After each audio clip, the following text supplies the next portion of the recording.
18. novembrī Latvijai 107 gadi. Un 107 izcils personības, 107 izcils cilvēki man stāsta, ko viņiem nozīmē Latvija. Ko viņiem nozīmē Latvijas zeme, valsts un tauta. Šodien sarunas biedra, izglītības zinātņu profesora, Latvijas universitātes profesore Zanda Rubene. Ko jums nozīmē Latvija? Latvija man pirmkārt ir Latvijas cilvēki, un tā kā es pārstāvu izglītības zinātnes, tad Latvija man ir Latvijas bērni un jaunieši. Latvijas bērni un jaunieši, kuri ir rīcības spējīgi, kuri nav pazuduši ierīcēs, nav pazuduši digitālajos ekrānos, kuri nav pāraprūpēti, bet kuri ir audzināti tā, lai pēc tam viņi tiktu galā paši ar savu dzīvi.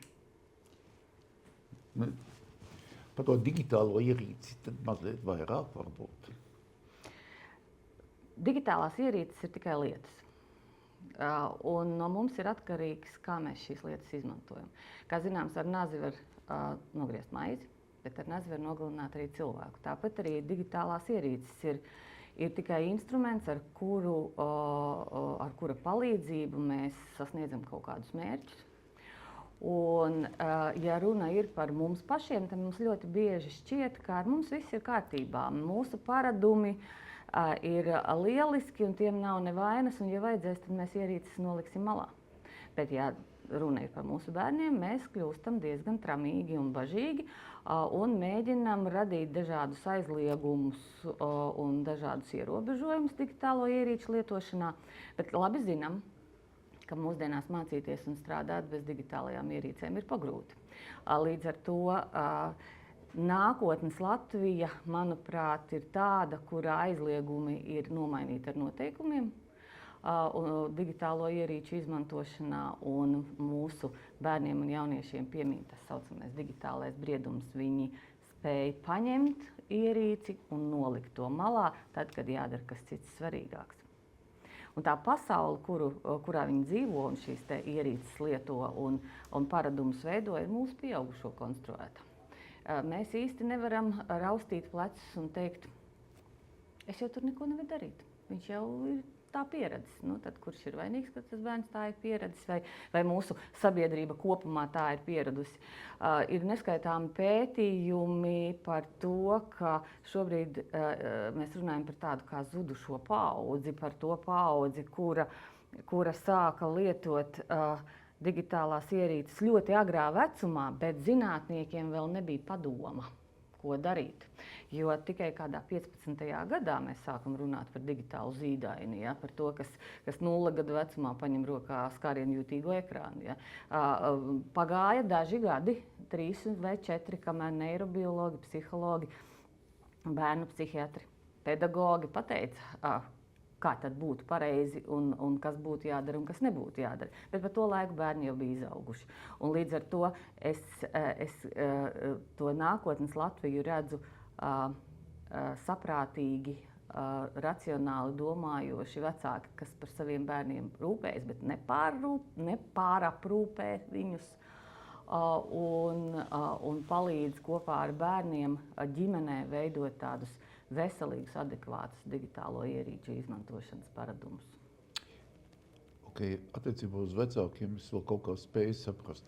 Attiecībā uz izglītības darbiniekiem, skolotājiem, skolu direktoriem, visiem jūsu audzēkņiem no visas Latvijas, ļoti dažādiem cilvēkiem ar ļoti dažādām prasmēm un ļoti dažādu pieeju bērniem. Tas ir sarežģīts jautājums. Ja man būtu atbildi, visticamāk man piešķirt Nobelprēmiju. Un šis ir joks, bet patiesībā diezgan nopietni. Starp citu, šobrīd Eiropas Savienība ir izvirzījusi par mērķi un uzsākusi diskusiju par digitālo pilngadību. Respektīvi, autovadītāja apliecību mēs varam iegūt 18 gadu vecumā, vai ne? Latvijā. Varbūt mazliet agrāk. Varbūt mazliet agrāk, citās valstīs vēl agrāk, ja, tas ir atkarīgs no tās konteksta, ja, kur cilvēks dzīvo. Eiropas Savienība šobrīd plāno noteikt vecumu, no kura drīkst veidot savu profilu sociālos medijos. Jo patiesībā šis process, viltus ziņas, krāpniecība, mobbings sociālos medijos un tā tālāk un tā joprojām narkotika piedāvājumi, naudas piedāvājumi, iepazīšanās piedāvājumi, porno un tā tālāk ir tā kā tādus apmērus ieņēmis, ka mēs vairs netiekam īsti galā. Un Eiropas Savienībā ir pat šobrīd priekšlikums no 18 gadu vecuma, kad drīkst cilvēks veidot profilus sociālajos mēdījos. Šobrīd, starp citu, no 13 gadu vecuma drīkst šos te profilus veidot. Un mēs zinām, ka tas tā ne visos gadījumos notiek. Ir bērni, kuri šādus profilus ir izveidojuši daudz agrākā vecumā. Un tad es jautāju vecākiem, un kurš tad ir vainīgs? Varbūt nemeklējam. Bet skolotāji, es atgriežos pie jautājuma par skolotājiem. Skolotāji ir tādi paši pieaugušie, kā visi citi, kas šo tehnoloģiju ietekmi attiecībā pret bērniem vēlās ļoti daudzi skolotāji, protams, ne visi, ierobežot. Mums ir arī šobrīd, kā jūs zinat, likums un noteikums, ka līdz 6. klasē viedierīces izmantot skolā nedrīkst. Un tad uzreiz sākās izņēmumi, ja bērnam ir cukura diabēts vai kas tam līdzīgs. Ja? Ko tik neatradīsim? Un mēs joprojām runājam par tiem pašiem aizliegumiem. Tajā ideālajā nākotnes Latvijā skolotājiem pašiem piemīt tā saucamā pedagoģiski digitālā kompetence. Tātad viņi prot ne tikai darboties ar ierīcēm, bet viņi šīs ierīces māk izmantot noteikti pedagoģisku mērķu sasniegšanai. Jūs kā ārsts ļoti labi saprotat, kādas priekšrocības medicīnā dod ierīces. Jā. Un ļoti līdzīgi ir arī izglītībā, tikai jāprot ar šīm ierīcēm darboties. Mūsu problēma, tā ko redzu es šobrīd, un ne tikai Latvijā, patiesībā tik daudz neskar skolu kā mājas, jeb šo brīvo laiku. Tātad mājās un brīvajā laikā tehnoloģija ir vienkārši ļoti par daudz, tāpēc sabiedrība vēlās to samazināt skolā. Bet vajadzētu tieši otrādāk. Jo mācību mērķu sasniegšanai īpaši no 7. klases uz augšu digitālie mācību līdzekļi, tehnoloģija bagātināta mācīšanās ir viens lielisks instruments, kas ir tikai instruments un neatceļ mācīšanos no galvas. Rakstīšanu ar roku, verbālo saskarsmi. Un mana prognoze saistībā ar mākslīgo intelekta, sauksim to par invāziju, ir tieši šis pretsitiens. Mēs atgriezīsimies pie sen aizmirstajām un gadsimtiem izmantotajām pārbaudes metodēm, jo kā tad pārliecināties, ka šis topošais speciālists vai ģimnāzijas skolēns patiešām ir iemācījies? Mutiskais eksāmens, mutiskais pārbaudes darbs, ar roku rakstīts pārbaudes darbs, kas top tepat tev acu priekšā. Jo tas ir paradoks, ar ko izglītības sistēmai mūsdienās ir jāsaskarās mākslīgā intelekta dēļ. Kas ir izglītība? Izglītība gadsimtiem ir kultivējusi zināšanas, krājusi faktus un veidojusi zināšanu bāzi, ja? Un nodevusi tālāk no pagātnes uz tagadni, un tad labākā gadījumā uz nākotni, un ģenerējusi tekstus.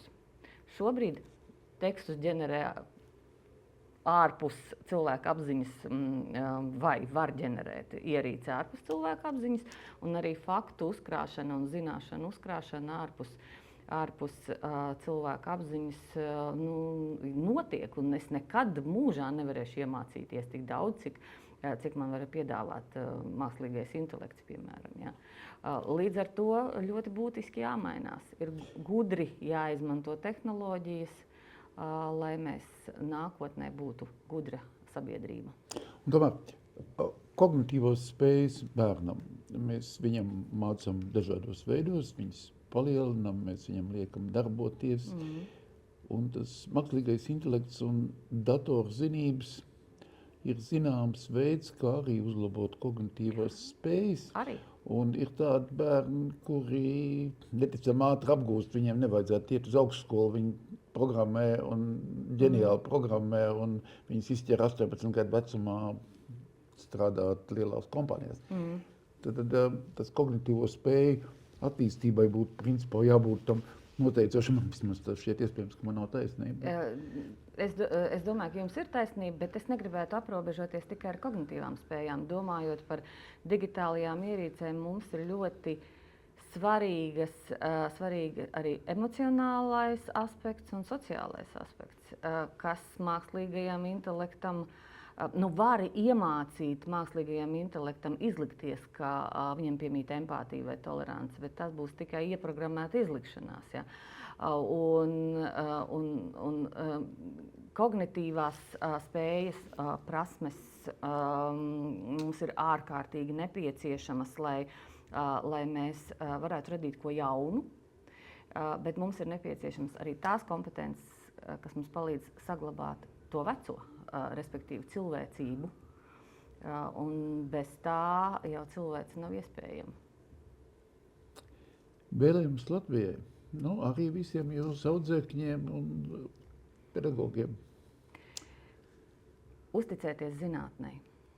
Uzticēties zinātnei, uzticēties zinātniekiem, ieklausīties arī sociālo humanitāro zinātņu pārstāvju spriedumos, jo zinātnieki patiešām no sirds vēlās padarīt šo pasauli labāku, un sabiedrība būs tikai ieguvēja, ja zinātnieku viedokļus gan bērnu audzināšanā, gan visās citās jomās ņems vērā. Es jums pateicu par stāstījumu.